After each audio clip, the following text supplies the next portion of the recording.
I don't know exactly what woke me that night, but I shot up in bed like something had jolted me out of a dream I couldn't quite remember. The house was quiet, except for the sound of rain tapping steadily against the window and the occasional low rumble of thunder in the distance.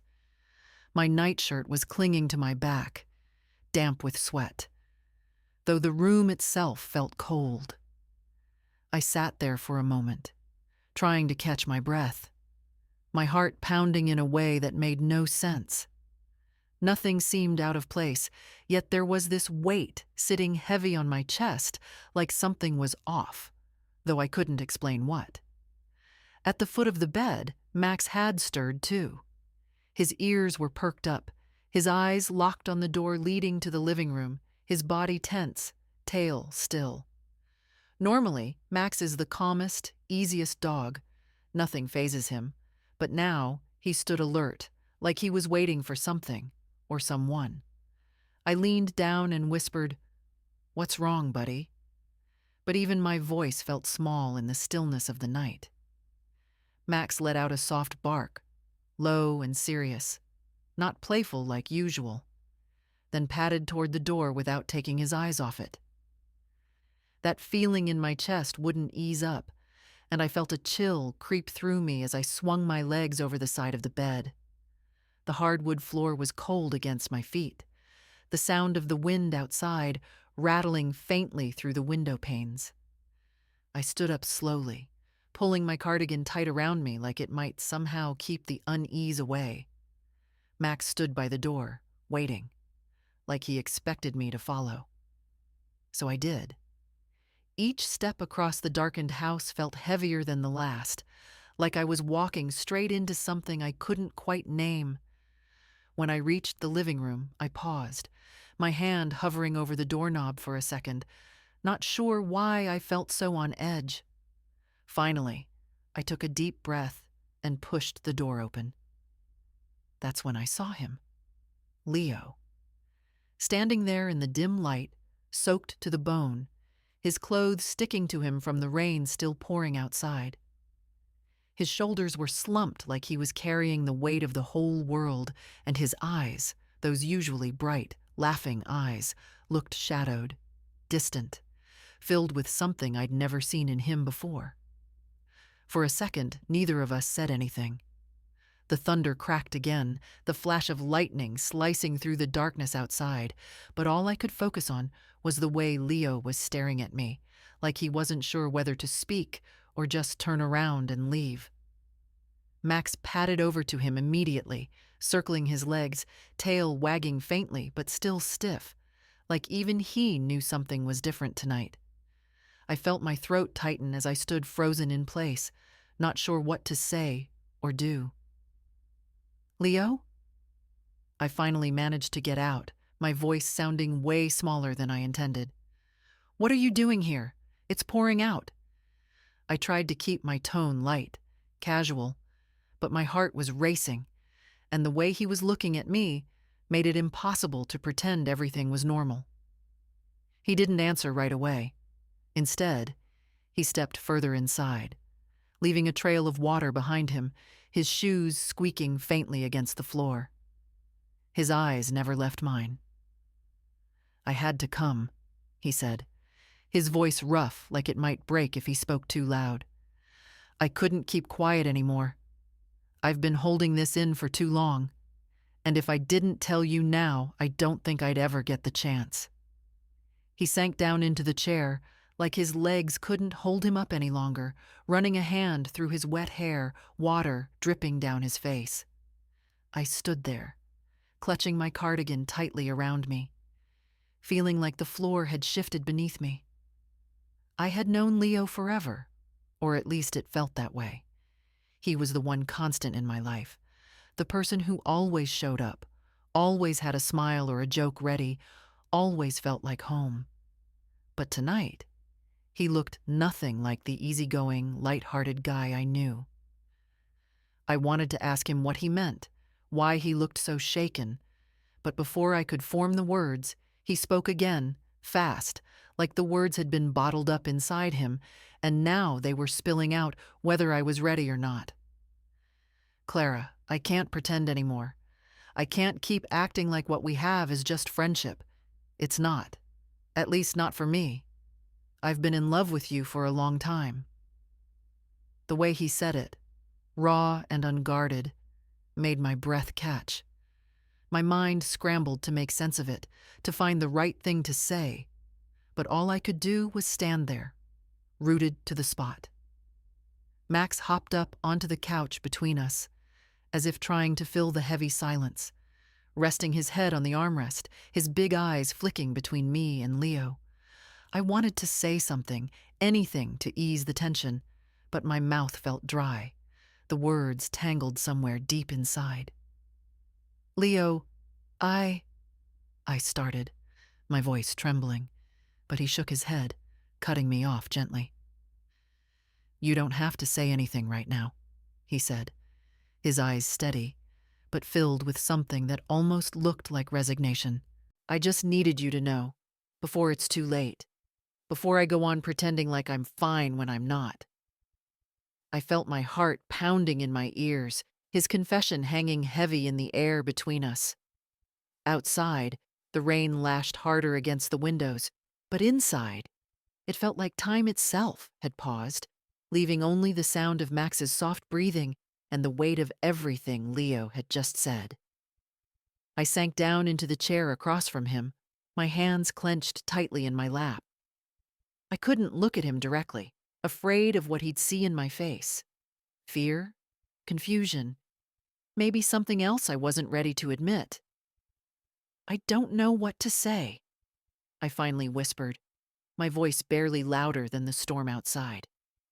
"I don't think I'm ready." My words trailed off, unsure where they were even heading. But before I could try again, Leo stood, wiping his hands on his jeans, his shoulders tense, but his expression calm. "It's okay, Clara," he said softly, though his eyes betrayed a flicker of sadness. "I didn't come here expecting you to feel the same. I just couldn't keep quiet anymore. But I need some space too. I need to stop pretending like I can keep standing beside you without it breaking me." His voice cracked slightly at the end, but he caught himself, turning toward the door. Max let out a low whine as Leo walked past, like even he sensed something slipping away. I wanted to stop him, to say something that would make everything easier, but the words stayed lodged in my throat. I watched as Leo stepped back out into the rain, his figure fading quickly into the darkness, the storm swallowing him whole. And just like that, the room felt colder, emptier.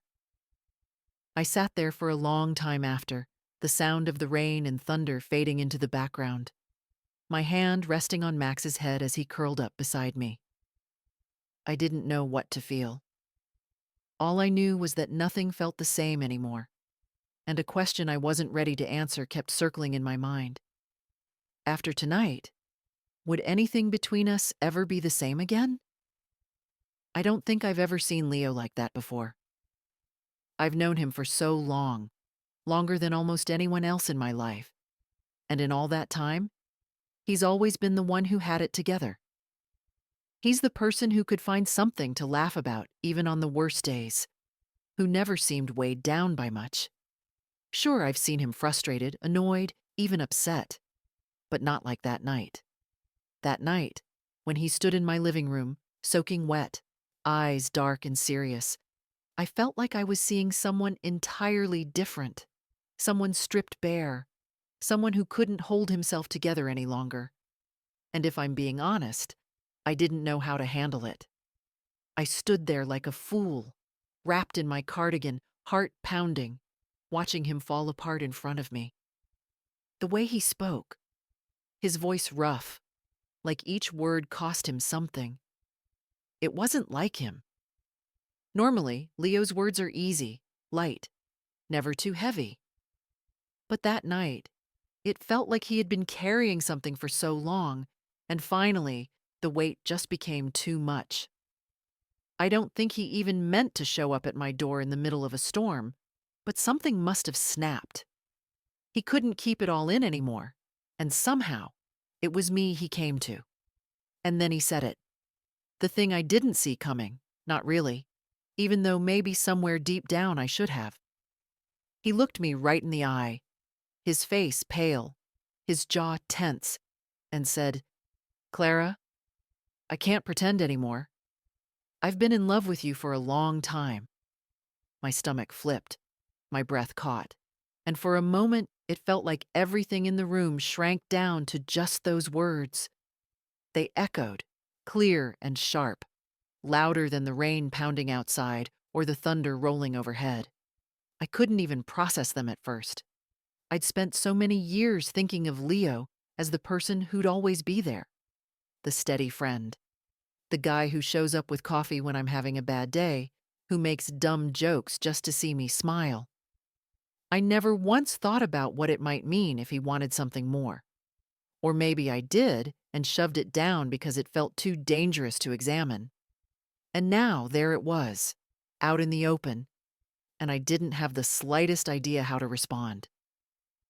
I sat there, staring at him, my heart racing so fast it hurt, while Max curled up between us like he could sense how tense everything had become.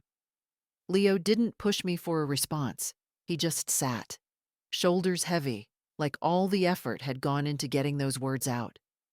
I think that's what shook me most. Not the confession itself, but how vulnerable he looked. This was Leo, the guy who never seemed to need anyone, who could take anything life threw at him and laugh it off. And here he was, barely holding himself together, laying everything on the line without knowing how I'd react. And I froze. Not because I didn't care, but because I cared too much, and the idea of messing up what we had terrified me. I kept replaying the last few years in my mind, all the times we'd been together, movie nights on the couch, long walks with Max, the way he always seemed to know when I needed him without me having to say anything. I'd always told myself that was just Leo being Leo, a good friend, the kind of person who'd always be there, no matter what. But now I was realizing maybe he'd been showing me how he felt all along, and I'd been too scared to see it. Part of me wanted to tell him right then that I felt the same, that maybe I always had, even if I didn't fully understand it. But the words got stuck in my throat. I kept thinking about the last time I let someone in, how badly it ended, how hard it was to pick up the pieces after. I thought about how much Leo meant to me, how losing him would feel like losing a piece of myself.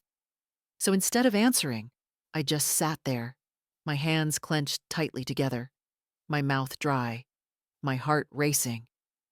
Leo must have seen it, the hesitation, the fear, because after a long pause, he stood up, wiping his hands down his damp jeans, his jaw tight. "You don't have to say anything," he said quietly, but there was something in his voice that almost broke me. "I just needed you to know. I couldn't keep pretending." He looked down at Max, who lifted his head, sensing something was shifting, then back at me. His eyes softened for a second, and then he turned toward the door. I wanted to stop him. I wanted to say something, anything, but all the words tangled up inside me. He walked out into the rain without another word, and I stood there, my heart aching, wondering if I'd just watched the most important person in my life walk away because I was too scared to speak. That night, after he left, I couldn't sleep. I lay in bed, staring at the ceiling, Max curled up next to me, my mind running in circles. Leo's voice kept replaying in my head, those words echoing like thunder long after the storm outside had passed. I kept thinking about every moment that had led us here, how I'd leaned on him without even realizing how much he'd been giving me, how easy it had been to take his presence for granted. And now, I couldn't shake the fear that I'd ruined everything by not knowing how to respond. But here's the thing. Love isn't simple, especially not when you've spent years building walls to protect yourself. I've been hurt before. I know what it feels like to trust someone and have them leave. And maybe that's why Leo's confession shook me so deeply. Because if I let myself believe it, if I let myself lean into the possibility of something more, I had to face the risk of losing him altogether. And the thought of that was almost too much to bear. Still, even through all the confusion and fear, there was something else underneath it all. A tiny flicker of something I couldn't quite name yet. Something that made my chest ache in a way that felt too familiar to ignore. I didn't know what I was going to do, didn't know how to fix the mess of emotions tangled up inside me. But one thing was clear. Nothing between us could go back to how it was. Leo had opened a door I didn't even realize was there. And now, standing in the quiet of my dark bedroom, listening to the soft breaths of Max sleeping beside me, I had to figure out whether I had the courage to walk through it. After Leo walked out that night, everything inside me felt tangled. It was like my mind and heart couldn't sync up, both spinning in different directions, leaving me standing there, too overwhelmed to even move. I sat on the couch long after the front door clicked shut. Max curled up next to me, his head resting on my lap. His breathing was slow and steady, like he had no idea how much the ground had just shifted under my feet. I ran my fingers through his fur absent-mindedly, the storm outside still rumbling in the distance. But the real storm was happening inside me. I couldn't stop replaying the look on Leo's face when he told me he'd been in love with me. That kind of honesty, that rawness. It was something I wasn't prepared for. I kept thinking, why now? Why tonight? And why did it feel like my chest was going to cave in under the weight of it all? The thing is, I've always been good at keeping things in neat boxes. Emotions, relationships, memories. I've gotten used to locking them away where they couldn't get messy. After everything that happened before, with Adam, it became easier that way. Easier to keep people at arm's length, easier to pretend I was fine even when I wasn't. I convinced myself that as long as I had control, I wouldn't get hurt again.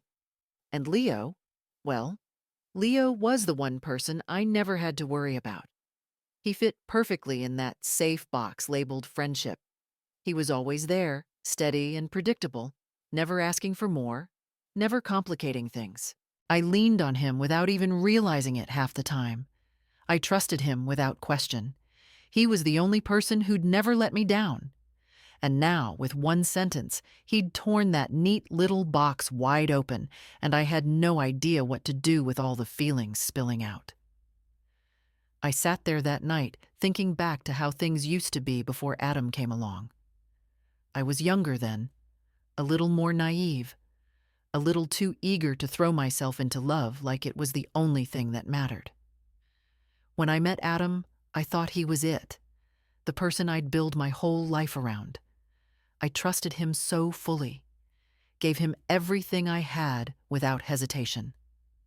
And when it all fell apart, when he left without warning, it felt like someone had pulled the rug out from under me, leaving me standing in the wreckage of everything I thought was solid. I'd spent so much time afterward picking up the pieces, trying to make myself whole again, convincing myself I'd never let anyone get that close, that it was better to be alone, better to protect my heart at all costs. But Leo didn't walk into my life like some whirlwind romance. He was steady, quiet, always showing up without needing to be asked. He never pushed, never demanded anything from me. He was there when I couldn't breathe after Adam left, when even my own reflection felt like a stranger. He'd show up with takeout and bad movies, or take Max for walks when I couldn't bring myself to leave the house. It wasn't grand gestures or declarations. It was the small, consistent presence of someone who cared enough to stay. And I let myself get comfortable in that space. I told myself it was safer that way. Friends didn't break your heart. Friends didn't leave. So when Leo stood in front of me, drenched from the rain, saying he couldn't pretend anymore, it felt like my whole carefully constructed world tilted. Because if I let myself even think about what he was offering, I had to face the possibility of losing him. What if I said yes, and things fell apart? What if I let him cross that invisible line, and it ruined the one relationship I'd managed to keep untouched by my past mistakes? I couldn't shake that fear. The fear that if I opened my heart again, I'd just end up right back where I started. Alone, hurt, wondering why I ever thought love was worth the risk. But then there was this other voice in the back of my mind, quieter but persistent, reminding me of all the moments I'd spent with Leo that didn't feel like just friendship. The way his eyes softened when he looked at me. How he always seemed to know what I needed before I even said it. How being around him made me feel seen in a way no one else ever had. And I started wondering if maybe I'd been lying to myself, too afraid to see what was right in front of me because it meant facing everything I'd buried. I kept going back and forth, weighing it all like some impossible equation. What I had to lose, what I might gain, whether I was strong enough to even try. Every memory felt like a thread, pulling tighter and tighter until I couldn't tell which direction to move. Max shifted in his sleep, his head nudging against my knee, and I realized I'd been sitting there for hours, completely stuck. My chest felt tight, my stomach knotted, my mind caught in this endless loop of what-ifs. I knew Leo wasn't waiting for an answer right away. He had made that clear. But the longer the silence stretched, the more unbearable it felt. Not because he was pressuring me, but because I was starting to realize that silence had its own weight, its own way of breaking you down. And beneath all the fear, all the doubt, there was something else creeping in, this quiet ache that maybe, just maybe, I'd already crossed that line a long time ago, without even knowing it. I stood up, moving to the window, watching the rain ease up outside. The sky had started to lighten, the storm finally passing, but inside, everything still felt like it was churning. I wrapped my arms around myself, staring out at the empty street, wondering if Leo was lying awake too, wondering if I'd ever find the courage to answer him. I wanted to. God, I wanted to. But the past has a way of holding on to you, whispering all the reasons you should stay safe, stay quiet, stay where nothing can touch you. It's easy to build walls. It's harder to let someone see the parts you're afraid even you can't fix. And yet, as much as I tried to convince myself otherwise, I knew I couldn't sit on that couch forever. Something had to give. I couldn't keep pretending nothing had changed, couldn't keep holding on to the idea that keeping Leo at arm's length was the best way to keep him in my life. Because the truth was, the more I thought about it, the more I realized the distance hurt more than the risk ever could. I thought I had all the time in the world to figure out what to do. I told myself I'd think it over for a few days, let my feelings settle, let the knot in my chest loosen on its own. But life doesn't work like that, does it? It never waits for you to be ready. And I learned that pretty quickly the next day. I spent the whole morning going through the motions, trying to act like everything was normal, but nothing felt normal. Not after Leo's confession. I took Max for a walk around the block. I made coffee. I flipped through the same magazine without really seeing the pages. All the while, my mind kept circling back to him, where he was, if he was regretting showing up at my door, if I'd completely ruined the friendship we'd built. Every time I thought about it, I felt this pang, like something sharp pressing right under my ribs. I wasn't ready to face him yet, so I figured I'd keep my distance until I could get my head on straight. But Max had other plans. He's a determined little dog when he wants to be, and that afternoon, he wouldn't settle. He kept pacing by the door, tail wagging, ears perked, like he was waiting for something. Finally, I gave in, grabbed his leash, and we headed out. I thought maybe a walk would clear my mind, give me some space to breathe. It was one of those crisp, Post-storm days. The air clean, the sky bright, the streets quiet. I tried to focus on that, the simplicity of the moment. Just me, Max, and the steady rhythm of our footsteps. We wandered farther than usual, ending up at the park on the edge of town. It was mostly empty, just a few kids in the distance and an older couple walking their dog. Max trotted ahead, nose to the ground, totally in his element. I let my shoulders relax a little, figuring maybe I could pretend, for just a little while, that nothing had changed, that everything was still as it had always been. But then, just as we reached the row of tall oak trees near the bench where I always stopped to catch my breath, I saw him. And it felt like all the air got knocked right out of me. Adam. He was standing there like no time had passed, leaning casually against one of the trees, hands stuffed in his pockets, his gaze fixed on something in the distance. For a second, I thought I was imagining it. I blinked, my heart thudding painfully hard, but when he turned and caught sight of me, I knew it was real. That same familiar smile pulled at his lips, though it didn't quite reach his eyes. My stomach twisted into knots. I hadn't seen him in years, not since he walked out of my life without so much as an explanation. Not since he left me shattered, questioning every part of myself. He took a step forward, hands still in his pockets, like it was nothing, like we were just old friends running into each other on a casual afternoon. "Clara," he said, his voice soft but steady. "Didn't expect to see you here." I opened my mouth, but no words came out. Max stood by my side now, his head tilted as if sensing my sudden tension. I felt my throat tighten, my palms go clammy. There were so many things I could have said in that moment, things I'd rehearsed in my head 100 times over the years, but instead, all I could do was stare at him, the weight of old wounds pressing down hard. Adam didn't seem fazed by my silence. He glanced down at Max, gave a faint smile, then looked back at me. "I was just passing through," he said, his tone casual, like this was some kind of coincidence. "Wanted to see the old town again." He paused, then added, "And to say I'm sorry. For everything." Those two words, "I'm sorry," landed with a thud. I'd spent so long waiting to hear them once, but now they felt hollow, like too little too late. Back then, when he left, I thought if I could just hear him apologize, maybe it would fix something. Maybe it would make me feel like I mattered. But standing there now, hearing him say it so easily, I realized it wouldn't change anything. Before I could figure out how to respond, before I could gather my thoughts, another voice cut through the space between us. "Clara, everything okay?"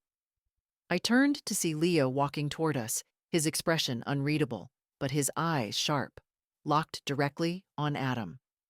My breath caught again, for an entirely different reason.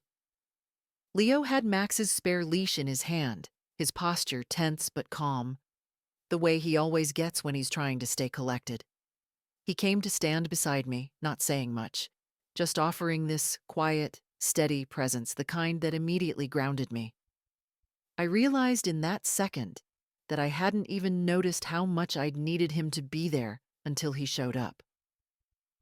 Adam gave Leo a once-over, a polite smile on his face, but I could feel the shift in the air. Leo didn't say anything else, didn't push, just waited, standing firmly at my side. It hit me hard, this clear, unspoken difference between the two men. Adam had left without looking back. Leo had shown up even when I wasn't ready, and stayed. I swallowed hard, finally finding my voice. "I think we're good," I said quietly, not looking at Adam anymore. My focus was on Leo, on the way his presence felt like solid ground beneath my feet. Adam nodded once, like he understood, though his smile faded just a little. "Take care of yourself, Clara," he said, then turned and walked away without waiting for a reply. For a moment, I just stood there, watching his figure disappear into the trees. It felt surreal, like a door I didn't even realize was still open, had just quietly closed. I let out a breath I hadn't noticed I'd been holding. Leo stayed silent beside me, letting me take it all in without pressing. Max nosed at my leg, his tail wagging slowly, like he knew the storm inside me had finally begun to pass. After a while, Leo glanced down at Max, then back at me. "Do you want to walk for a bit?" he asked, his voice gentle. I nodded, and we fell into step together, neither of us speaking right away. The silence felt different now, less heavy, more like space to breathe. As we walked, I kept thinking about how easy it would have been to let Adam's reappearance throw me off, to let old scars reopen. But with Leo beside me, steady as ever, I realized those old wounds didn't hold the same power anymore. We reached the bench under the big oak tree, the one where Leo and I had spent countless afternoons talking about everything and nothing. I sat down, Max curling up at my feet, Leo settling beside me without a word. I stared out at the park, feeling lighter than I had in a long time, and finally, I turned to him. "Thank you," I said quietly. I wasn't sure if he knew exactly what I meant. Maybe it was about showing up. Maybe it was about always staying. But when he reached over and gave my hand a gentle squeeze, I knew he understood. For the first time in a long while, the past felt like exactly that. The past.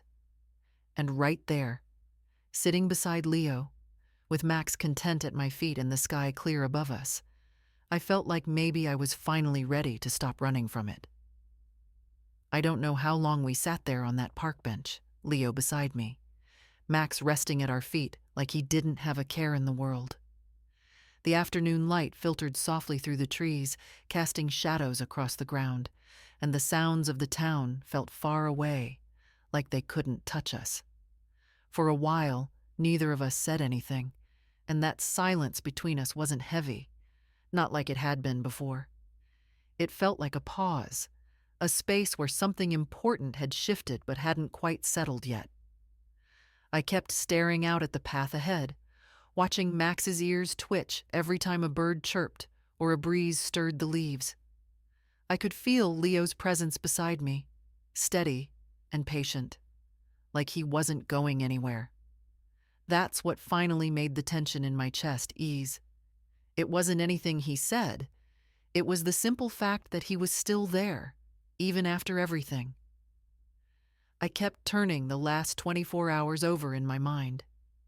Everything Leo had confessed, everything I'd been too afraid to say in return. And then, seeing Adam earlier, hearing his apology, it was like life had handed me two versions of the same story, one where someone left and one where someone stayed. For so long, I'd been holding on to this fear like a shield. The fear of loving someone and having them leave.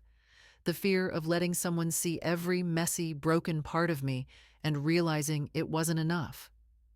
It's easier to stay behind walls. Easier to pretend you don't need anything more than what you already have. But sitting there beside Leo, feeling how solid and real he was, I couldn't keep lying to myself. I let out a long breath, my hands resting on Max's soft fur as I tried to figure out how to say the thing I'd kept locked inside for too long. "Leo," I started, my voice quiet but steady. "I've been scared."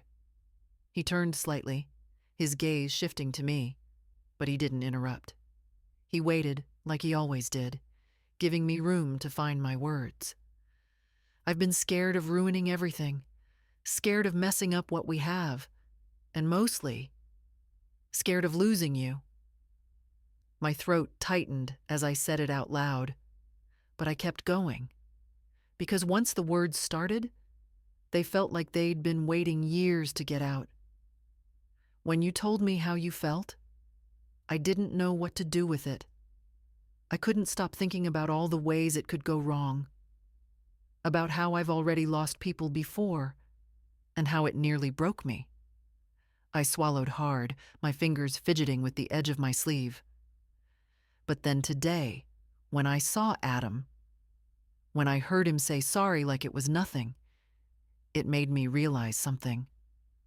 I paused, my eyes drifting down to Max, who blinked up at me like he knew something important was happening. I realized I've been holding on to fear like it's some kind of protection.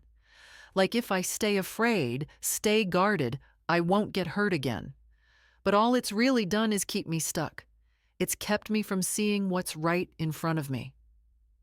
My voice wobbled a little, but I pushed through. And the truth is, Leo, you've never given me a reason to be afraid. You've always been the one who stays. The silence that followed felt different, lighter somehow, like a weight had shifted off my shoulders. I glanced over at Leo, his face calm, but his eyes shining in that way they do when something matters deeply to him. He reached over then, not rushing, just gently taking my hand in his, like it was the most natural thing in the world. "You don't have to be afraid of losing me," he said softly. "I'm not going anywhere." Hearing him say it like that, simple, sure, without conditions, made something inside me finally loosen. I'd spent so long bracing myself, waiting for the other shoe to drop, expecting people to leave because that's what had happened before. But Leo wasn't asking me for guarantees or promises. He wasn't rushing me. He was just there, steady as ever, holding my hand like it was enough. I let myself sit with that feeling. Really let it sink in. The fear hadn't disappeared completely, but it wasn't running the show anymore. For the first time in what felt like forever, I felt like maybe it was okay to let myself lean into something good. Maybe it was okay to trust. We stayed like that for a while longer, not needing to fill the silence. Max stretched out on the grass, rolling onto his back, paws in the air like he didn't have a single worry. I smiled faintly, glancing over at Leo, and I could see the tension in his shoulders had eased too. It wasn't some grand, sweeping moment where everything magically clicked into place. It was quiet, simple, but real. Eventually, Leo gave my hand a gentle squeeze and stood up, offering me a hand. "Walk back with me?" he asked, his voice low but hopeful. I nodded, letting him pull me to my feet, and together we started down the path, Max trotting ahead of us like he had been waiting all along for us to figure it out. As we walked, something shifted inside me. The fear was still there, sure, but it didn't feel so heavy anymore. I knew there'd still be days where the old doubts crept back in, when the past tried to remind me of everything that could go wrong. But now, I also knew I had a choice. I could keep letting fear call the shots, or I could choose something else. I could choose to believe in someone who had never once let me down. When we reached my front porch, the sun was starting to dip, casting everything in soft, golden light. Max flopped down on the steps, clearly worn out from the afternoon, while Leo stood beside me, his expression easy but still searching, like he was leaving space for whatever I wanted to do next. I looked at him, really looked, and felt something settle inside me. "I'm not ready to lose you either," I said quietly, my voice firm now. "And I'm tired of letting fear make all my decisions." Leo smiled then, that warm, familiar smile that always made me feel like the world wasn't quite so heavy. He didn't say anything, just reached out and brushed his fingers gently over mine, like that was enough. And in that moment, it was. We stood there a little longer, not rushing, not needing to fill the quiet. The future still felt uncertain, but for once I wasn't afraid of it. I knew I didn't have to face it alone. Leo and Max would be there, steady and unwavering. And maybe, just maybe, I was finally ready to let go of the fear and start figuring out what came next. The next morning, everything felt quieter. Not the kind of heavy silence that weighs you down, but the kind that feels like a pause, like a deep breath after a storm. Sunlight was spilling gently through the curtains, casting soft patterns across the floor, and for the first time in what felt like forever, I didn't wake up with that tight knot sitting in my chest. Max was already awake, sitting by the window, his ears twitching every so often as he watched the world outside. When I got up and walked over to him, he turned and looked at me with those big, understanding eyes, like he somehow knew something had shifted. I scratched behind his ears, standing there for a moment, just taking in the stillness. It wasn't like all my worries had magically disappeared overnight. The questions about what came next were still there, hovering in the back of my mind. But something inside me felt different, lighter, calmer. I knew I had crossed some invisible line the day before, when I finally let myself admit that I didn't want to keep living in fear. When I let myself tell Leo that I didn't want to lose him. It wasn't a dramatic moment, not something you'd see in a movie where everything is tied up neatly with a bow. It was simple, quiet, but real. And that's exactly how this new beginning felt. Quiet, but steady. I moved around the house like I was seeing it all with fresh eyes. The little things felt different. The mug I always reached for in the morning, the worn couch cushions, the sound of Max's paws clicking softly against the floor. They were all pieces of the life I'd built, but now they didn't feel quite as heavy. For so long, everything in this house had felt like a reminder of the things I was afraid to change. The routines I clung to because they felt safe. But now, I could feel something shifting beneath the surface. Not all at once, but little by little, like a window being cracked open after years of being stuck shut. I found myself glancing at my phone more than once, wondering if Leo would call or text. Part of me wanted to reach out first, but another part of me knew it was okay to let the quiet linger a little longer. He had given me space, and I wanted to do the same for him. I knew he wasn't going anywhere. That simple truth felt like the solid ground I'd been searching for all along. Later in the afternoon, Max started getting restless again, pacing by the door, tail wagging like he knew exactly what I needed before I even realized it. So I grabbed his leash, slipped on my shoes, and we headed out. The air outside was crisp, the sky that kind of clear blue that feels endless.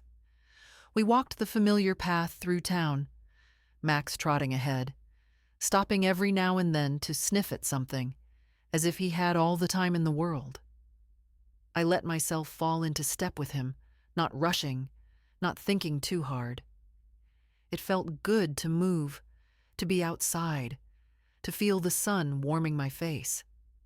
Simple things, but they felt different now, like I was noticing them again after being too wrapped up in my own head for too long. Eventually, without even meaning to, we ended up back at the park.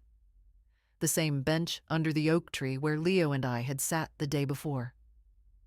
I stood there for a second, unsure if I wanted to sit or keep walking, when I noticed someone familiar leaning against the tree. Leo. His hands were stuffed in his pockets, his head tilted back slightly as he watched the breeze move through the branches. He hadn't seen me yet, so I took a moment just to watch him, to take in the calm steadiness of him. Something inside me softened. Max must have spotted him too, because before I could stop him, he was trotting straight over, tail wagging like crazy. Leo looked down, a smile tugging at his lips as Max nuzzled his leg, and then his eyes lifted and met mine. There wasn't any tension in his face, no expectation, just that quiet, patient way he always had, like he was giving me room to decide what happened next. I walked over slowly, letting Max settle at Leo's feet, and stood beside him. Neither of us said anything right away, and I realized how comfortable that silence had become. How it didn't feel like a wall anymore. It felt like a bridge. Finally, I took a breath and glanced up at him. "I've been thinking a lot," I said softly, my fingers brushing absently over Max's fur. And I realized something. Leo didn't rush me, just waited, his eyes steady on mine. I've spent so much time worrying about what could go wrong, about how things might fall apart. But yesterday, seeing you show up, seeing you stay, it made me realize I don't want to keep living like that. I don't want to be afraid of the things that could go wrong anymore. I'd rather take the chance. His smile was quiet but warm, his eyes softening in a way that made my chest ache, but in the best possible way. "I'm glad," he said simply, like it was the most natural thing in the world. And somehow, it felt like it was. We didn't have some big, sweeping conversation about the future, about labels or what would happen next. It didn't feel like we needed to. There was something solid and certain in the space between us, something that didn't need to be spelled out. We sat down on the bench, side by side, Max curling up at our feet like he belonged there, which, honestly, he always had. The sun started to dip lower, casting long shadows across the park, and I felt this quiet sense of peace settle over me. It wasn't that everything in my life had been solved overnight.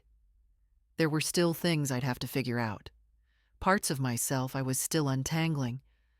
But for the first time in a long time, I didn't feel like I was doing it all alone. Leo glanced over at me, his shoulder brushing lightly against mine, and smiled. "You know," he said, his voice low and easy, "you don't have to have everything figured out right now." I let out a soft laugh, feeling the truth of that settle deep inside me. "I know," I replied, "but it feels a lot easier knowing you're here."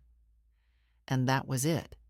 Nothing grand, nothing overly complicated, just two people sitting quietly together, letting the future unfold one small step at a time.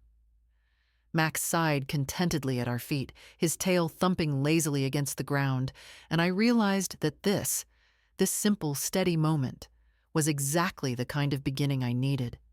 Not loud or flashy, just real. As the last light faded and the sky deepened into dusk, I felt something settle in me, something I hadn't felt in a long while. Hope. The kind of hope that doesn't come from promises or big gestures, but from the quiet understanding that whatever came next, I wasn't facing it alone. I reached over, lacing my fingers with Leo's, and he gave my hand a gentle squeeze. No words were needed. Everything important had already been said. And just like that, without even realizing it, I'd stepped into something new. A quiet new start. One I finally felt ready for.